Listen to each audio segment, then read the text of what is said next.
I had this idea given to me by Nigel James that left a comment on my channel earlier today, and he told me to make a video of things to avoid, like I did the video on 15 things that I changed in my life. I'll do a list of things to avoid. And the first one I want to talk about is mindset. Now, this really helped me. You have to get it into your mind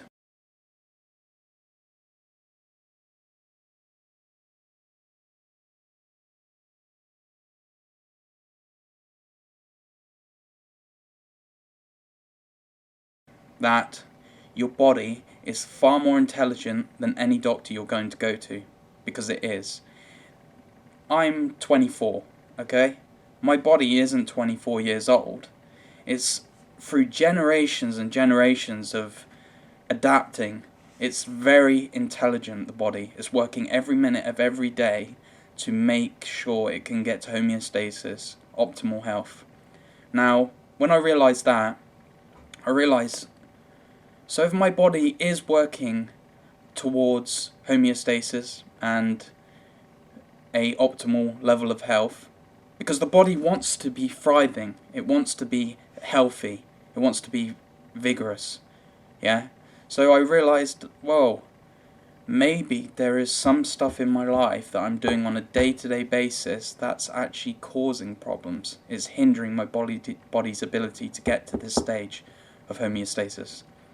So just get it into your mind, like, your body is fucking amazing. It's the most amazing piece of equipment. It's more intelligent than any technology living on this planet right now. Just realise that you got this amazing piece of equipment and just start working with it. Realise that your body is amazing. That really helped me. The next thing I want to say is low calories. Now, people with chronic fatigue generally can't be bothered to cook. I mean, it's effort. And when I was with chronic fatigue, ME, whatever you want, it's all the same thing really. You feel like shit, pretty much. I was rarely getting over 2,000 calories. Most of the time I was getting 1,500 calories a day, and that's no good. It really is no good. If you want to have good energy, you need to be eating the right things and a good amount of the right things. Next thing, late nights. You need to avoid late nights.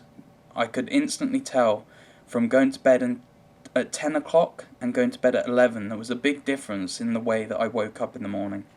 11 o'clock, I don't know what it is. I've read things on cortisol being at a certain point at a certain night.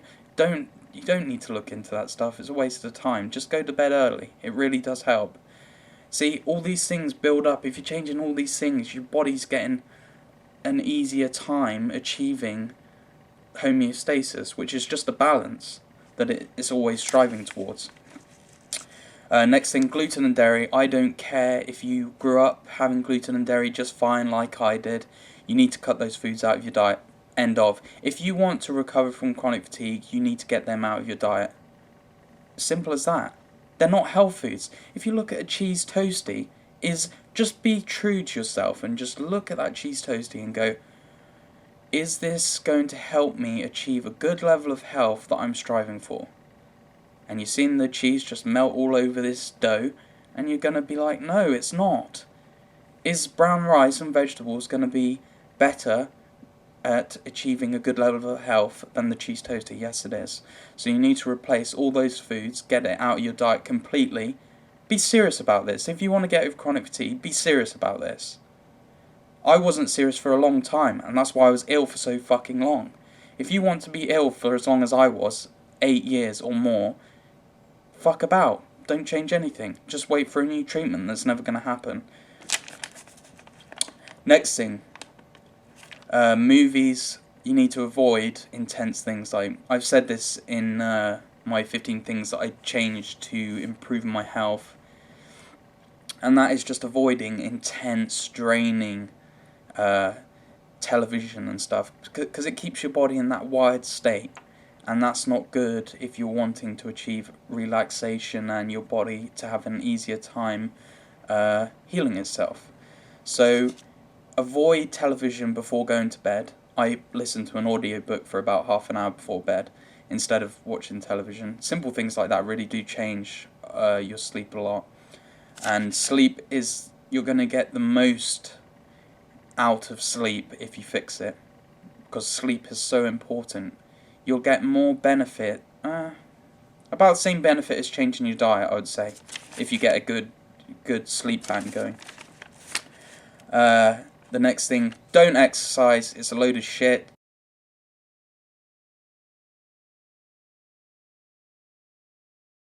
You don't feel like exercising because guess what? you don't want to exercise because you feel like shit. And maybe, just maybe, your body's actually correct in not wanting to exercise.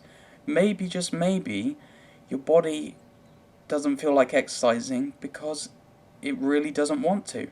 Listen to your body. So many times I tried this graded exercise, like, I'll try like 10 minutes and see how I go. If you're building your recovery on things like that, you're going to relapse. Simple as that. Next thing, don't read ME support sites. They're downers.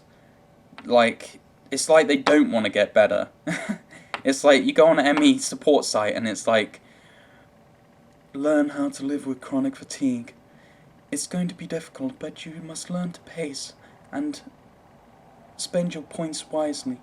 Don't exercise for too long, but have a nice amount. You know what I mean. It's just learn to live with chronic fatigue for the rest of your life. No thanks. Next thing, relying on supplements. Now, supplements give you a false sense of well-being, kind of. Like, that if you take the supplements away, many people, if you read on these forums, they take away the supplements and they feel awful again. It's not a good way to recover if you're depending on pills and stuff. I would say just avoid them, honestly. Take like vitamin D or something if you're in a country that doesn't have much sun. But yeah. Last point I made of... actually, I'll insert the other video here, actually. And that's just the point that waiting for medicine and chasing a diagnosis is pointless. You're going to waste your time. There is one exception though. If you need disability benefits, obviously you have to chase the diagnosis. You need to have the money coming in so you can actually live. But if you don't need the money, and you have money from, I don't know, spouse or your family or just support or of anything, don't bother chasing the diagnosis, honestly. So I've read something that really annoyed me. There was someone in a other chronic fatigue channel, and this person was going, "Oh, I really wish I could get better. I don't know what to do. I'm scared. I'm bedbound. Blah blah blah. Everything." And someone replied, "This is quite common." And someone replied, "Please look into the U.S. trials of the synergy treatment, and it's had good results so far." Okay, this really pisses me off, and I want to burst the bubble of everyone out there with chronic fatigue that's waiting for some insane treatment to come along and fix them. It's not going to happen. Look at cancer, yeah? Since the 1960s, it's the most funded medical, treatment, looking for a cure for cancer. And they're always saying in the adverts, there's a cure just around the corner. That's from the 60s onwards. We're in 2015 and things don't even look that much better than they did in the 60s if you look at the recovery results. So, if you are waiting for a treatment for chronic fatigue, you are going to waste your life away. You need to stop right now and start putting your foot down and changing big things in your life if you want to get well.